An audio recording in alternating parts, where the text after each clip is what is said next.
Hello everyone, इस video में हम देखेंगे 7 मार्च 2022 में जो DSSB PRT का पेपर हुआ था उसके जनरल पार्ट में सेकंड शिफ्ट का पेपर देखेंगे। उसमें रीजनिंग के 20 क्वेश्चन हम देखेंगे। मैं ऑलरेडी फर्स्ट शिफ्ट के पेपर में करवा चुका हूँ, उन वीडियोस का लिंक आपको डिस्क्रिप्शन में मिल जाएगा। प्लेलिस्ट है मेरे चैनल पे, उसमें सारे सॉल्यूशन आपको मिलेंगे। इसमें रीजनिंग का होगा। इससे पहले मेरा मेंटल एबिलिटी यानी क्वान्टिटेटिव एप्टीट्यूड का भी वीडियो आ चुका है, वो आप देख सकते हो। चलिए स्टार्ट करते हैं। Question number first, Prakash walk 50 metre toward the east. Okay, तो यहाँ पे डायरेक्शन का क्वेश्चन है, तो मैं यहाँ पे ले लेता हूँ। प्रकाश जो है 50 मीटर ईस्ट की तरफ चल रहा है। Then after that he turn left, तो ये लेफ्ट ले रहा है तो 90 डिग्री पे ही लेगा, ऐसा हम मान लेते हैं यहाँ पे, और वो 30 मीटर चल रहा है वहाँ पे। Then after that he turn right and walk 40 metre, तो यहाँ से राइट लेगा तो वो 40 मीटर चलेगा।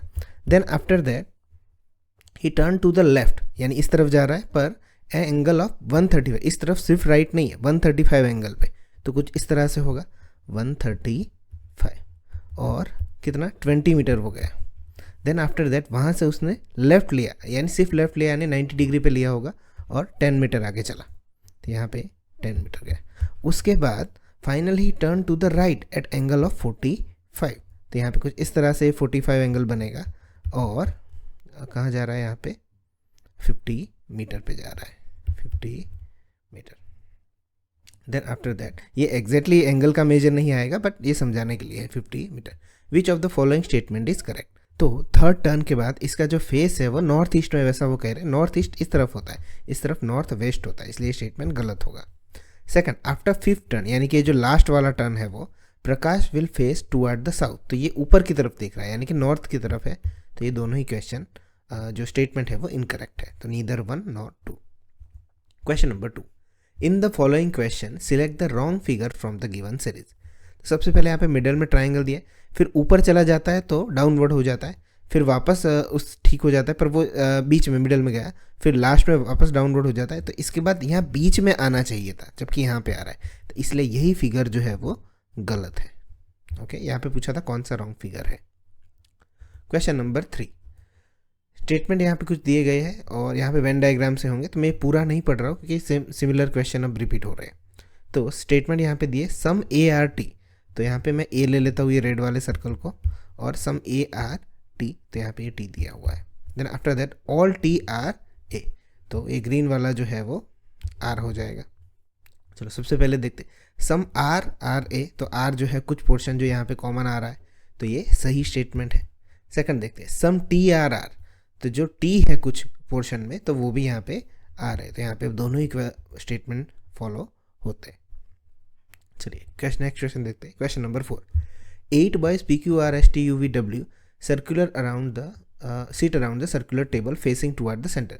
अब देखो ऐसा कोई भी क्वेश्चन आए तो मैंने प्रीवियस शिफ्ट के पेपर में भी कहा है आप 2 सर्कल बनाना, ताकि एक जो है वो डिसअप्रूव हो जाएगा। कैसे, देखो सबसे पहले मैं यहाँ पे 2 सर्कल ले लेता हूँ, 1 2, फटाफट होगा इससे, 4 5 6 7 और 8। सिमिलर पैटर्न पे मैं यहाँ पे ले रहा हूँ, यहाँ पे समझा रहा हूँ इसलिए देर लग रही है, अदरवाइज आपका तो ये हो, इतना बड़ा सर्कल बनाना नहीं है, ये समझाने के लिए मैंने लिखा है।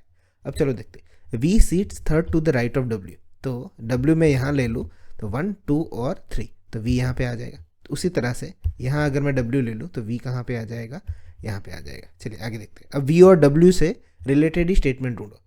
R seats third to the left of P, अभी नहीं, V is the P neighbourhood of P, तो V के बाजू में एक P लेने के बाद एक P यहाँ पे लेता हूँ और दूसरा P यहाँ भी ले लेता हूँ दूसरे फिगर में, क्योंकि यहाँ पे कहीं भी हो सकता है। ओके, चलो आगे देखते हैं। अब P V और W से रिलेटेड कोई स्टेटमेंट हो तो देखो, तो यहाँ पे क्या कहा था, R seats third to the left of P, तो P इस तरफ है देख रहा है, तो थर्ड लेफ्ट कहाँ होगा, यहाँ पे होगा, और यहाँ पे कहाँ होगा, यहाँ पे होगा। चलिए आगे देखते हैं।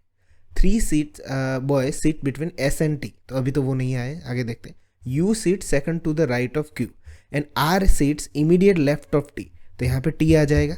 ओके R, और यहाँ पे W है तो यहाँ पे T आता, क्योंकि R immediate left of T है, तो इसलिए ये जो सर्कल है वो गलत है। ओके, इसलिए मैंने 2 पैटर्न कहने को कहा था, क्योंकि अगर P यहाँ ले लेते तो फिर कन्फ्यूजन ज़्यादा बढ़ जाता। चलिए आगे देखते हैं। अब यहाँ पे S एंड T के बीच में कितने थे, 3 बॉयज़ थे, तो 1 2 और 3, तो यहाँ पे S आ जाएगा। तो और क्या बोला है हमें, U seat second to the right of Q, तो Q अगर यहाँ पे ले हम तो उसका सेकंड राइट यहाँ पे U हो जाएगा। चलिए तो अब देखते हैं। P seat second to the left of U, तो P seat second to the left of, ये नहीं आता, पहला स्टेटमेंट फॉलो नहीं होगा। Second, T seat second to the right of W, तो 1 और 2, हाँ तो सेकंड स्टेटमेंट है वो सही है, तो यहाँ पे आंसर होगा option first. Question number 5, how many books are not pen. तो ये जो सर्कल में पेन जो है वो सर्कल दिया हुआ है, बुक जो है ट्राइंगल दिया है, तो सर्कल में और ट्राइंगल के जितने भी इंटरसेक्शन है वो पॉइंट नंबर निकाल दो, ये नहीं होंगे क्योंकि पेन नहीं होने चाहिए। तो 41 और 98 दोनों का एडिशन कर दो, 8 और 1 9, 9 और 4 30, तो यहाँ पे आंसर होगा 139। क्वेश्चन नंबर 6 देखते हैं, a team of 5 member is to be selected among 4 men M1 to M4 and 4 women W1 to W4, M2 and M3 can not select together. तो यहाँ पे ये लिख लेता हूँ मैं, M2 और W3 साथ में नहीं आने चाहिए, M4 एंड W4 साथ में नहीं आने चाहिए, M4 और W4। उसके बाद M3 नॉट W3, तो M3 नॉट W3 W1 के साथ, M3 W1 के साथ, या तो W3 W1 के साथ नहीं आना चाहिए। तो विच of the following members can be selected. तो देखो ये कंडीशन 1 by 1 चेक करते, सबसे पहले यही कंडीशन लेते हैं कि M2 और W3 जिसमें हो वो ग्रुप सिलेक्ट नहीं हो सकता, तो M2 और W3 लास्ट वाला चेक करते हैं, तो ये नहीं होगा। सेकंड, अब सी ऑप्शन चेक करते हैं, सबसे पहले M2 और W3 करते हैं, तो M2 यहाँ पे और W3 यहाँ पे, तो यहाँ पे भी थर्ड ऑप्शन सिलेक्ट नहीं होगा।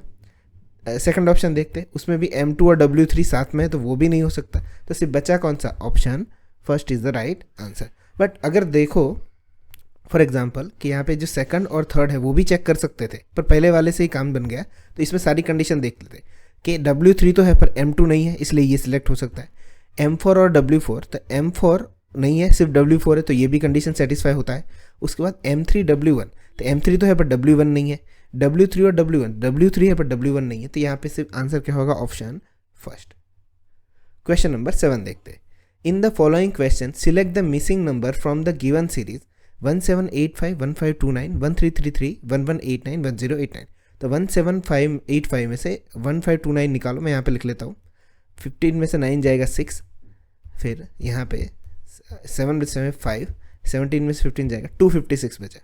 चलो 9 में से 3 जाएगा 6, फिर 12 में से 3 जाएगा 9 और 14 में से 3 जाएगा 996। तो देखो ये 16 का स्क्वायर है, ये 14 का स्क्वायर है, अभी एक और बन जाएगा तो पता चल जाएगा। 13 में से 9 जाएगा तो 4, 132 में से 118 जाएगा तो 14, तो ये 16 का स्क्वायर है, ये 14 का स्क्वायर है और ये 12 का स्क्वायर है, तो यहाँ पे क्या होगा 10 का स्क्वायर और यहाँ पे क्या होगा 8 का स्क्वायर विच इज़ 64। तो 1089 माइनस 64 हम करेंगे तो 9 में से 4 जाएगा 5, 8 में 6 जाएगा 2, 1025 इज द राइट आंसर। यहाँ पे आंसर होगा option C. Question number 8, in a certain code language you can go now is return as this, you come here is written as this and can I come in written as this, what is the code for I go in now। अब देखो इस question को अच्छे से देखना, दो ही letter में ये क्वेश्चन हो जाता है। सबसे पहले देखो मैंने यहाँ पे कलर करके रखा हुआ है, इन दोनों में U कॉमन है, तो U का सिंबल कौन सा होता है, हैशटैग होता है। तो यहाँ पे जितने भी लास्ट जो हमें पूछा है वो आई गो इन नाउ का पूछा है, तो उसमें U नहीं है, तो ये ऑप्शन गया जिसमें हैशटैग आता है, ठीक है। अब हमें क्या देखा है, तो स्टेटमेंट देखो, you can go now, you come here, can I come in, तो इन वाला स्टेटमेंट जो है वो सिर्फ लास्ट में है, ओके। तो वो कौन सा होगा, कॉमन। कैन आई कम तीनों इसमें आते हैं, तो उन दोनों में सभी जो सिंबल है वो नहीं है, वो किसका है, ये प्लस है, वो दोनों के किसी स्टेटमेंट में नहीं है यहाँ पे, तो इनका यहाँ पे मिल जाएगा आसानी से। तो हमें कौन सा पूछा था, आई गो इन नाउ, तो थर्ड नंबर पे इन है, तो थर्ड नंबर में प्लस सिर्फ ऑप्शन फर्स्ट में ही है, तो यहाँ पे आंसर कौन सा हो जाएगा, ऑप्शन ए। आप पूरे निकाले बिना भी इस तरह से क्वेश्चन कर सकते हो, बस आपको वर्ड आइडेंटिफाई करना आना चाहिए। क्वेश्चन नंबर 9 देखते हैं, a series is given with one term wrong, select that wrong term. तो यहाँ पे देखो P से लेके S तक, P Q R S T U V W X Y Z A B C D E, तो यहाँ पे सारे ही सही थे। फिर आगे देखते हैं, C से लेके G तक, D E F 3 G H I J फिर K L M N फिर O P Q R फिर S T U V फिर W आना चाहिए, तो यहाँ पे क्या आ रहा है, X आ रहा है, तो यहाँ पे आंसर कौन सा होगा, option D. Question number 10, A is a west of B, तो मैं यहाँ पे लिख लेता हूँ, B यहाँ पे है और यहाँ पे A इस तरह से। Then after that C is the north of B, ये इस तरह से होगा। D is the east of C, तो which direction A is from D, तो ये साउथ में है, पर कौन से यहाँ पे, तो यहाँ पे क्या होगा, वेस्ट साउथ, साउथ वेस्ट होगा। तो यहाँ पे आंसर कौन सा होगा, option D. Question number 11, all A are B, तो वेन डायग्राम यहाँ पे दिया हुआ है, ऑल ए आर बी, यहाँ पे बी आ जाएगा। Then no B is D, तो डी कहीं अलग है, और सम डी आर जी, तो यहाँ पे मैं डी ले लेता हूँ और ये ग्रीन जो है वो जी है। सबसे पहला कंक्लूजन है कि नो ए इज डी, तो ए के अलावा जो है वो डी है, तो वो स्टेटमेंट सही है क्योंकि ए पूरा बी के अंदर रह जाता है, और नो बी इज डी, तो वो सही है। सम जी आर नॉट बी, तो ये जो जी है उसमें कुछ पोर्शन डी में आता है, और वो जो बी है वो डी नहीं है, इसलिए ये स्टेटमेंट भी सही है। ऑप्शन 3 कि सम ए आर नॉट जी, तो सम ए जो है वो नॉट जी यहाँ पे क्योंकि वो सही नहीं होंगे। पर अगर इस क्वेश्चन को ऐसे देखा जाए कि अगर मैं इसको जी ले लेता हूँ इस तरह से और डी को इस तरफ ले लेता हूँ, तो ये पॉसिबल हो जाता है, ओके, क्योंकि सिर्फ नो बी इज डी है, जी के साथ उसका कोई लेना देना नहीं है। तो यहाँ पे आंसर, ये स्टेटमेंट फॉलो नहीं होता है, तो यहाँ पे आंसर होगा option A, both 1 and 2 follow. Question 12, जे से रिलेटेड एम है, के एल और एम, उसी तरह से डी से रिलेटेड ई एफ और जी आना चाहिए, तो जी वाले 2 ही ऑप्शन है। फिर एक्स वाई जेड और फिर ए, ओके, तो यहाँ पे वी डब्ल्यू एक्स और बाद में क्या आएगा वाई, तो यहाँ पे आंसर क्या होगा, option D. Question number 13, 7 boys A B C D E F G live have different car C1 to C7, तो इसको यहाँ पे लिख लेता हूँ मैं A B C D E F and G, तो जो भी हमें दिया हुआ है वो ले लेते हैं हम यहाँ पे कि बी के पास C5 है और ई के पास C3 है, ई के पास कौन सी है, C3, तो D does not have a C1 C2 C6 और C7, तो मैं यहाँ पे लिख लेता हूँ डी के पास C1 नहीं हो सकती, C2 नहीं हो सकती, C6 नहीं हो सकती और C7 नहीं हो सकती। जी के पास C1 है या तो C4 है, C does not have a C2, C के पास C2 कार नहीं है, तो A does not have a C2 और C6, A के पास भी C2 या C6 नहीं हो सकती। तो आगे देखते हैं अब क्या क्या हो सकता है सब में statement. C has a C6, तो मैं यहाँ पे लिख लेता हूँ ये C6 होगा, जस्ट सपोज अगर ये C6 यहाँ पे आ गया तो ओके, सिर्फ यहाँ पे लिख लिया C6। आगे देखते हैं, A एंड F है C7 एंड C2 रिस्पेक्टिवली, तो A के पास C7 है और F के पास C2 है, तो चलो देख लो यहाँ पे, तो कौन सा बचा है यहाँ पे, तो देखो C1 कहाँ पे चलेगी, यहाँ पे C1 यहाँ पे नहीं हो सकती, तो यहाँ पे C1 और C4 हो सकता था, तो यहाँ पे सिर्फ क्या हो जाएगा, C1 हो जाएगा, C2 C6 और C7, यहाँ पे C6 हो गया, C5 C7, अब बचा कौन सा, सिर्फ एक ही बचा है यहाँ पे, वो हो गया C4 जो इसके साथ था अभी वो। तो ये स्टेटमेंट जो है वो सेटिस्फाई करते, दोनों ही स्टेटमेंट सेटिस्फाई करते हैं, ये दोनों को मिला के हमने लिखा, तो यहाँ पे आंसर होगा बोथ 1 and 2। क्वेश्चन नंबर 14, ये दिख नहीं रहा है क्वेश्चन, कुछ क्वेश्चन ऐसे हैं जो यहाँ पे दिखाई नहीं देते हैं। क्वेश्चन नंबर 15, ये भी यहाँ पे उसी तरह से है। Question number 16, which of the 4 letter pair given select the odd one, तो डी फिर ई आता है, फिर पी उसके बाद क्यू आता है, फिर जे के एल एम एन ओ आता है, फिर सी के बाद डी आना चाहिए, यहाँ पे बी दिया हुआ है, इसलिए ये ऑप्शन गलत होगा। Question number 17, a cube side of 4 cm painted green on all faces then divide into smaller cube of 2 cm, how many small cubes are obtain. तो मैंने ये बताया हुआ है आगे भी पेपर में कि जो भी बड़ी फिगर होती है उसमें से छोटा फिगर बनता है वॉल्यूम उनका, तो वॉल्यूम ऑफ क्यूब, यहाँ भी वॉल्यूम ऑफ नीचे क्यूब ही बन रहा है, तो जो बड़ा वाला क्यूब है वो ऊपर रहेगा, तो उसका वॉल्यूम क्या होता है, side into side into side, और छोटा वाला 2 इंटू 2 इंटू 2, तो यहाँ पे क्या होगा 2 2 ज़ा 2 2 ज़ा और 2 2 ज़ा, तो यहाँ पे कितना आंसर आएगा 8 क्यूब बनेंगे। एक सिलेंडर वाला क्वेश्चन आया था प्रीवियस शिफ्ट में, इसी तरह से था कि सिलेंडर में से क्यूब या ऐसा कुछ बनाना, तो वॉल्यूम ऑफ सिलेंडर ऊपर रहेगा, वॉल्यूम ऑफ क्यूब नीचे रहेगा। क्वेश्चन नंबर 18, क्योंकि यहाँ पे ये दिखाई नहीं दे रहा है तो इसे हम छोड़ देते हैं। Question number 19, related word pair circle to sphere, तो सर्कल 2D शेप है और स्फीयर क्या है 3D शेप है, तो यहाँ उसी तरह से फर्स्ट ऑप्शन ही सेट हो जाएगा, स्क्वायर जो है वो 2D शेप है और क्यूब जो है वो 3D शेप है, तो यहाँ पे आंसर होगा ऑप्शन फर्स्ट। क्वेश्चन नंबर 20, यहाँ पे 1 टर्म मिसिंग है, कौन सा है वो देखना है, तो देखते हैं हम यहाँ पे NOPQRS